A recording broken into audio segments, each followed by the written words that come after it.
penyitaan ini sifatnya ya, sifatnya itu tetap kita mengedepankan bagaimana kondisi dan keadaan tetap dalam keadaan kondisi. Artinya walaupun telah dilakukan penyitaan, kejaksaan itu tetap berupaya agar operasional perkebunan tetap berjalan dengan lancar, terlebih lagi apabila bisa meningkat. Sebagaimana kita ketahui dalam aturan hukum itu, proses penyitaan itu merupakan suatu tindakan penyidik dalam menangani suatu tindak pidana. Jadi penyitaan itu baik benda maupun barang yang disita itu penguasaannya, pengelolaannya maupun operasionalnya itu beralih sementara ya ke tangan negara.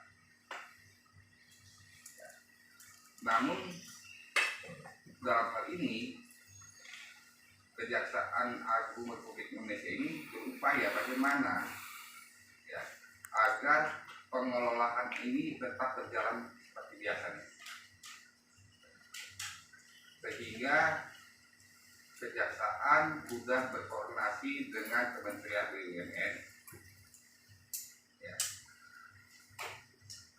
agar kementerian dapat membantu kami menunjuk salah satu BUMN yang bergerak di bidang perkebunan untuk membantu kami melakukan pengawasan di lapangan,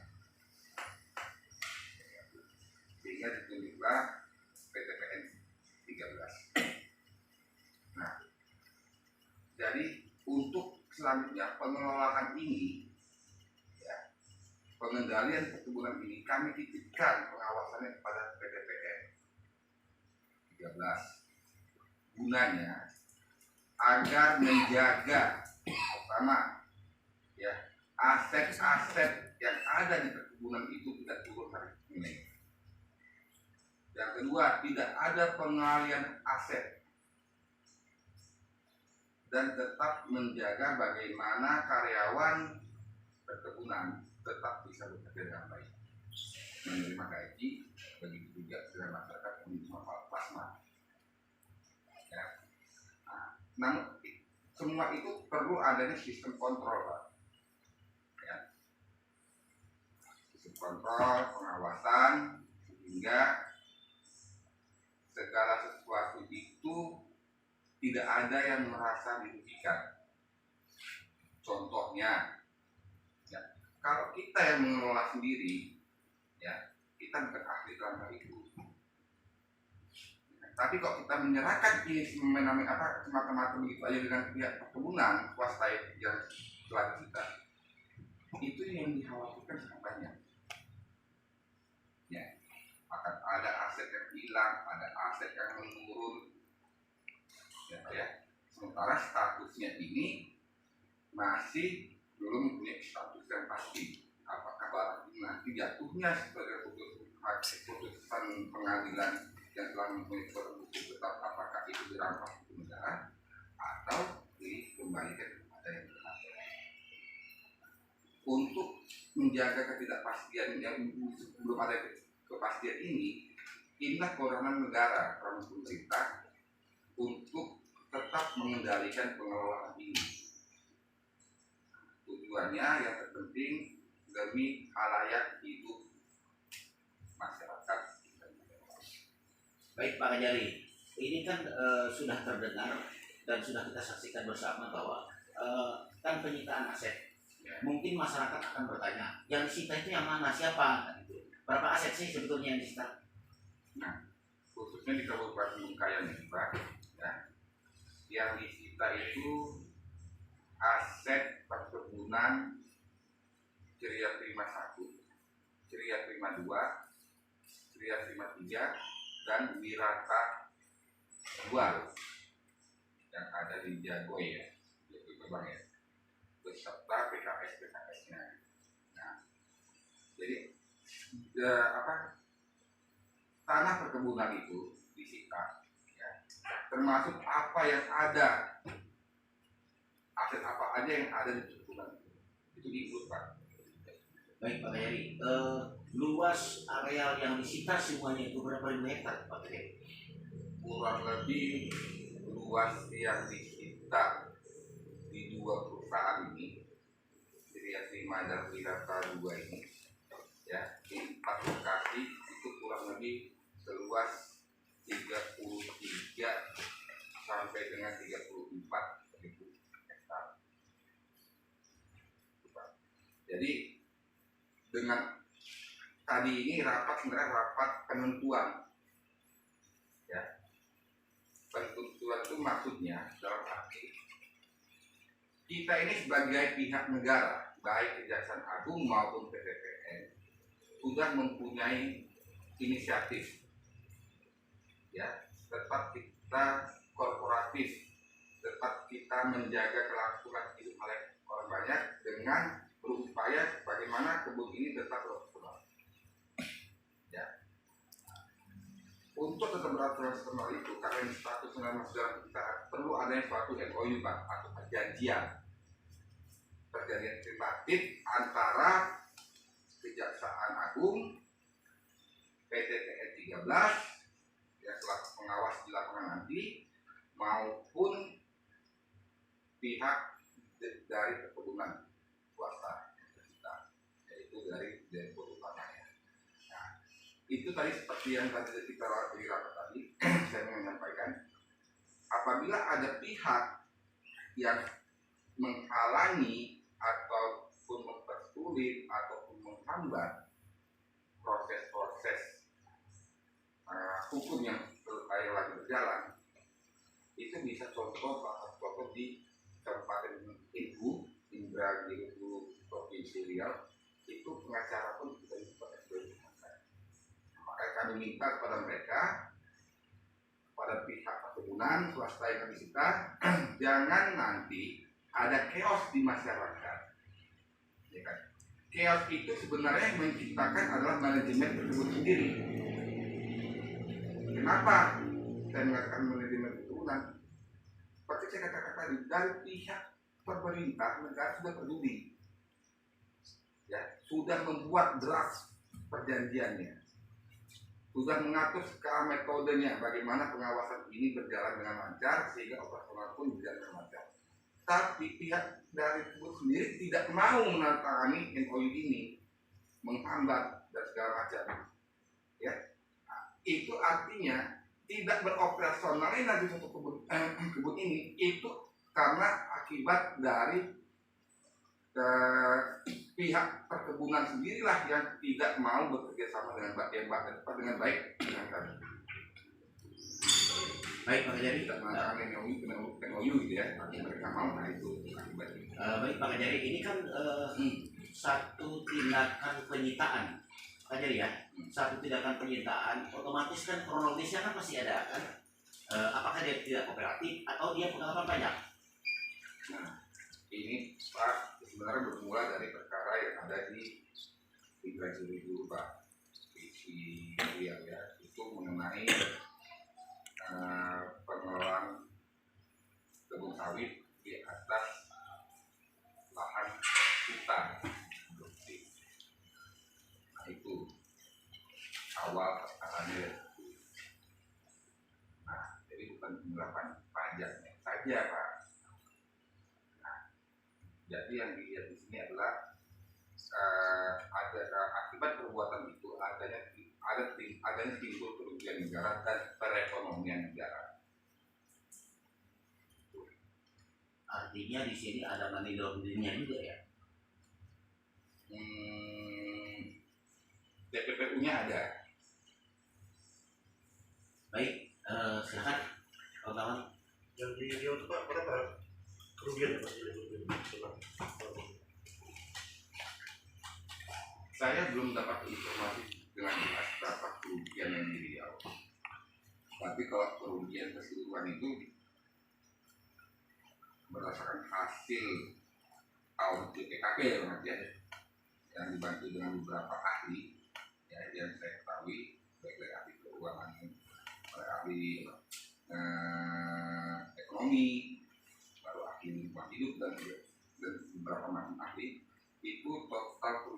sekitar 100-an triliun. Kurang lebih 100-an triliun. kurang lebih 100-an triliun. Tuh, kurang lebih. Artinya net aset digital ya. Ya. Nah, ini aset-aset yang disita ini, ya kan, itu ya bagian dari proses hukum yang lagi berjalan. Apakah ini ada kaitannya, ataukah ini PPP punya, ataukah untuk kembalian kerugian negara dari ekonomi negara. Nanti itu secara teknisnya Kejaksaan Agung yang membuktikan di persidangan.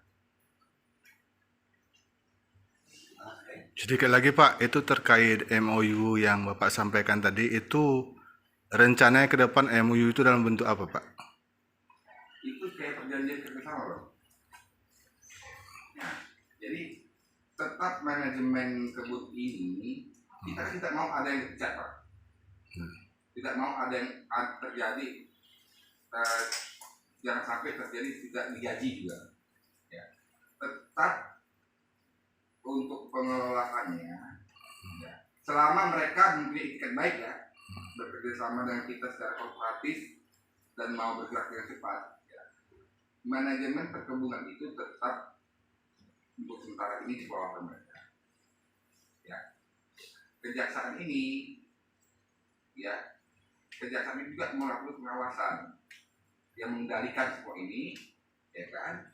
Dengan pengendalian kejaksaan ini, kejaksaan menitipkan pengawasannya ini kepada pihak PTPN 13 yang dipilih oleh Kementerian BUMN dan stakeholder holdingnya lah PTPN 3. Nah, pengawasan ini nanti dilakukan secara keseluruhan, baik dari perencanaan sampai dengan penjualan mereka, yaitu keuangannya lah, sampai dari uangnya. Dikawal sama Kejari gitu Pak ya? Nanti yang akan mengawasi secara utuh di lapangan itu, seperti saya katakan tadi, makanya kita minta ya dengan tegas semua kegiatan operasional itu harus terbuka secara terang benderang, dilaporkan, diketahui, dan harus dengan persetujuan pengawas. Dan pengawas pun akan melaporkan kepada Kejaksaan Agung, ya, bagaimana hasil dari pengawasan mereka, apalagi kalau ada kendala-kendala. Nah, sehingga itu yang kita khawatirkan Pak, inilah yang perlu kita sampaikan kepada saudara-saudara pers. Ya, tolong sampaikan juga disosialisasikan kepada masyarakat. Ya, inisiatif dari kami ini, upaya dari kami ini sudah sangat memperhatikan dan sangat peduli akan keberlangsungan hidup halayak orang lain, baik masyarakat yang menerima misalkan Plasma maupun karyawan menggunakan. Ya, sehingga kami tetap beroperasional. Namun apabila kendalanya seperti tadi saya garis bawahi ya, kalau pihak dari manajemen mereka, perusahaan yang kami telah berguna ini, dari pusat sampai sini kurang kooperatif, kurang mau bekerja sama dan kurang mau bekerja cepat, sehingga berlarut-larutlah ini tidak sampai berlarut-larut untuk penandatanganan MOU, bahkan tidak tercapai penandatanganan MOU, ya kan? Artinya timbul pun nanti kekisruhan itu karena mereka yang mana ya operasional kebun ini sampai dengan penjualan sawit CPO-nya tidak akan berjalan dengan normal. Kami tidak mungkin Pak, mereka mau punya pakai kepada kami apapun itu, ya kami cuma menyerahkan begitu saja tanpa ada sistem kontrol. Kalau mereka datang MOU, ya kan itu pasti akan dipertimbangkan dan kemungkinan besar akan diberikan karena ada pengawas yang mengawasi pergerakan operasional ini. Ya baik, Pak Kejari. Pak. Kita saya merunut ke pemberitaan awal saya dalam penyegelan oleh Bea Cukai yang minggu kemarin. Yang pertama itu kan ada dalam pemberitaan saya. Cuman di situ penyegelan gudang. Ya tentu masyarakat di situ kan perlu tahu juga isi gudang itu, Pak. Dalam penyegelan awal pemberitaan. Ini kami luruskan dulu ya. Yang pertama kali ada yang penyitaan itu bukan dilakukan oleh Bea Cukai, Pak. Ya, itu dilakukan oleh tim penyidik dan tim pelacakan aset dari Kejaksaan Agung, ya kan? Nah, kami sifatnya ini membantu, Pak, dan memang ada sesuatu perintah tugasnya, ya. Nah, dan kami menggandeng beberapa stakeholder, Pak. Mungkin Bapak kemarin tuh melihat ada mobil gitu ya, mobil itu cuma dipinjam, Pak, bukan mereka yang melakukan penyitaan. Karena proses penanganan perkara yang kejaksaan, penyitaan sudah penuhnya kejaksaan, Pak. Nah, yang disita itu seperti saya katakan tadi, Pak, yang disita itu adalah perkebunan beserta segala sesuatu yang ada di atas lahan kebun. Pak, termasuk sekarang pun disita itu takut sama tokannya. Sehingga itu supaya mereka nggak bisa mereka angkut mereka kirim ke pabrik pengolahan minyak goreng. Nah, itu menurut saya. Kalau mereka kooperatif, bergerak cepat, mau bekerja sama dengan kami dan menangani itu, operasional mereka tidak ada yang terputus, Pak, sampai dengan pengiriman minyak CPO tadi. CPO ini kan kalau dikirim ke pabrik penampungnya untuk dikelola jadi minyak goreng atau jadi apa, itu kan ngasih uang, Pak. Itulah uang itu nanti untuk operasional sehari-hari kebun dan jadi karyawan. Nah, tapi kok mereka tidak menandatangani MOU? Sama contohnya, Pak, Bapak punya barang, ya kan, disita oleh penyidik. Kan dalam penguasaan penyidik, Pak. Apakah penyidik dengan semata-mata ini, Pak, saya kembali ke sebab lagi, oh nggak bisa, Pak, nggak bisa dikembalikan itu. Bapak tuh harus buat pernyataan. Memang Bapak tuh buat pernyataan ataupun suatu perjanjian bahwasanya saya punya pakai barang ini dengan catatan saya tidak akan mengalihkan kepemilikannya, tidak akan merubah bentuk dan warnanya, tidak akan menurunkan nilai barang ini. Sudah membicarakan ke Bapak, itu penyidik harus mengontrol. Nah, itu kalau baru objektif, Pak. Kalau pengontrol objek lebih besar dan objeknya itu memberi tenaga ahli yang spesifik, yang mengerti, yang memahami perkebunan, pasti kita minta tolong dengan stakeholder yang biasa mengelola perkebunan. Nah, kayak kita bisa mengelola BUMN menuju PTPN 3, itu PTPN 3 itu Pak holdingnya ya. Nah, untuk membantu kami PTPN 3 menuju PTPN 13 yang ada di provinsi. Oke, terima kasih, Pak. Ada. Ini Pak, jadi merek ini kan merek Sita. Dengan merek Sita ini kan otomatis kemungkinan ini kan kita menduga pasti ada yang tidak sependapat dan kemudian mengkompori. Seandainya itu terjadi riak sehingga terjadi kisruh, kira-kira apa yang harus dilakukan? Ya itu, Pak, makanya kita di sini, Pak, dari awal setelah kita itu telah melakukan sosialisasi, Pak. Kita menggandeng beberapa stakeholder yang mana di sini tidak terlepas dari peranan Pemda, karena Pemda ini yang harus memperhatikan masyarakatnya, Pak, mempunyai peranan penting dalam hal ini. Begitu juga dengan TNI dan Polri. Kami juga sudah mengundang karyawan bahkan ke depannya selain bantuan dari tadi saya bilang katakan saudara-saudara rekan wartawan untuk meliput ini dan menyebarluaskan pada masyarakat, ya. Tapi dengan catatan jangan ngambil sumber yang tidak jelas, Pak. Tidak jelas ya. Nah, upaya-upaya inilah yang kita akan lakukan, Pak. Termasuk nanti ke depannya kita akan bersosialisasi, bersepakat, tapi mungkin akan ada sosialisasi lanjutan kepada masyarakat dan karyawan di beberapa program juga. Mungkin diadakan nanti akan diadakan di kecamatan masing-masing. Baik, Pak Kajari. Dan ini juga Pak Kajari, bahwa Pak Kajari ini kan tangan kanan hukum di sini ya kan, tangan kanan hukum. Apabila nanti terjadi sesuatu hal yang tidak diinginkan dan tidak kita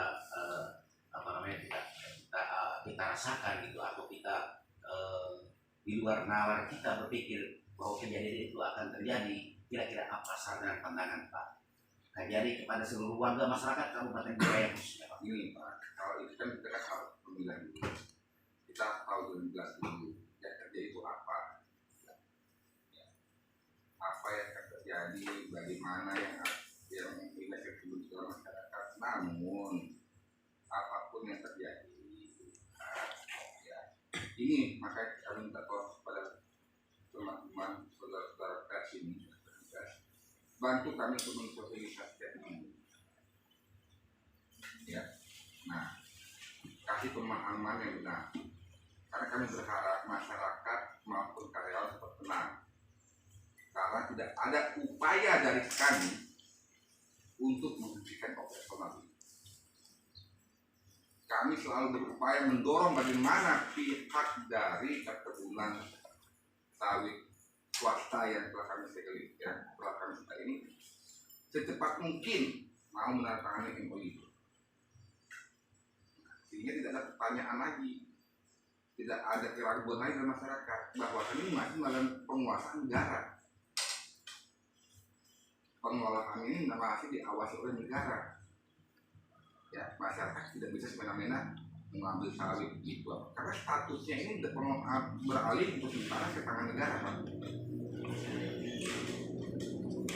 Untuk merobot lahan sawit, mengambil sawit dan sebagainya itu tidak bisa. Ya kan? Nah, upayanya yang kami lakukan ini bagaimana negara yang menguasai sementara perkebunan ini agar perkebunan ini tetap berjalan dengan lancar, karyawan tetap digaji, tidak ada pemecatan, ya.